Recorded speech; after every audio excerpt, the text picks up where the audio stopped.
धम्मपद की बातें ओशो की सबसे गहन और लोकप्रिय प्रवचन श्रृंखलाओं में से एक है। यह बुद्ध के वचनों की ऐसी व्याख्या है जिसमें वे धर्म, ध्यान और आधुनिक जीवन को जोड़कर मनुष्य की अंतर यात्रा का नक्शा खींचते हैं। बुद्ध ने जो वचन कहे उन्हें आज भी दुनिया की सबसे गहरी आध्यात्मिक घोषणाएं माना जाता है। लेकिन क्या आप सोचते हैं इन वचनों की असली धड़कन क्या है? ओशो ने धम्मपद की बातों में उस धड़कन को पकड़ लिया और साधारण शब्दों को जीवंत अनुभव में बदल दिया।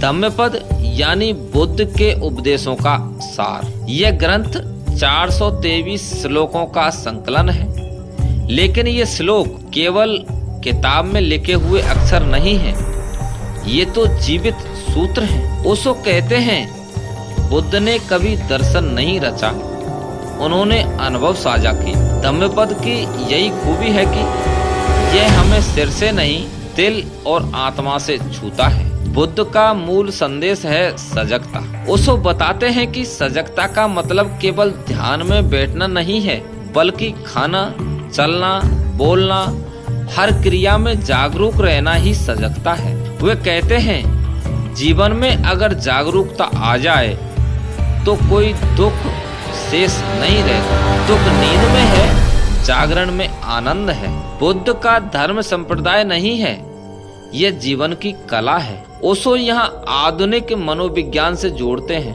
वे कहते हैं मनुष्य के दुखों की जड़ यही है कि वह अतीत और भविष्य में जीता है, जबकि बुद्ध कहते हैं क्षण में रहो। ओशो ने बुद्ध के 4 आर्य सत्य को बड़ी सरलता से समझाया, जैसे जीवन सुख में है, दुख का कारण तृष्णा है, दुख का अंत संभव है और उस अंत का मार्ग है अष्टांगिक मार्ग। ओशो कहते हैं कि ये केवल धार्मिक सिद्धांत नहीं है, बल्कि मानसिक स्वास्थ्य का विज्ञान है। आज की मनोचिकित्सा भी इन्हीं बुनियादों पर टिकी है। धम्मपद की बातें हमें बताती हैं कि ध्यान जीवन से अलग कोई क्रिया नहीं है। ओशो कहते हैं ध्यान का मतलब मन को रोकना नहीं, बल्कि मन को समझना है। जब समझ गहरी हो जाती है, मन अपने आप शांत हो जाता है।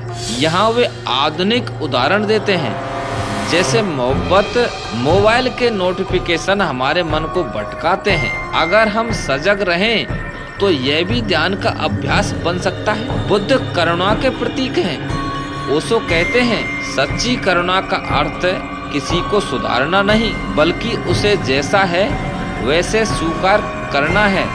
यही प्रेम है। बुद्ध का प्रेम तृष्णा से नहीं, जागरूकता से पैदा होता है, इसलिए ये अनंत है। ओशो चेतावनी देते हैं कि धम्मपद को केवल किताब की तरह पढ़ना खतरनाक है। वे कहते हैं अगर इसे केवल शब्दों की तरह पढ़ोगे तो यह तुम्हें विद्वान बनाएगा, साधक नहीं। इसे जियो, इसे सांस की तरह अपनाओ। आज के भागदौड़ भरे जीवन में धम्मपद पहले से भी अधिक प्रासंगिक है। ओशो का संदेश है आपको पहाड़ों पर जाने की जरूरत नहीं, भीड़ के बीच भी आप बुद्ध हो सकते हैं अगर आप सजग हैं। इस वीडियो को देखने वाले दर्शकों के लिए 3 अभ्यास जरूर काम आएंगे। पहले में सांस की सजगता।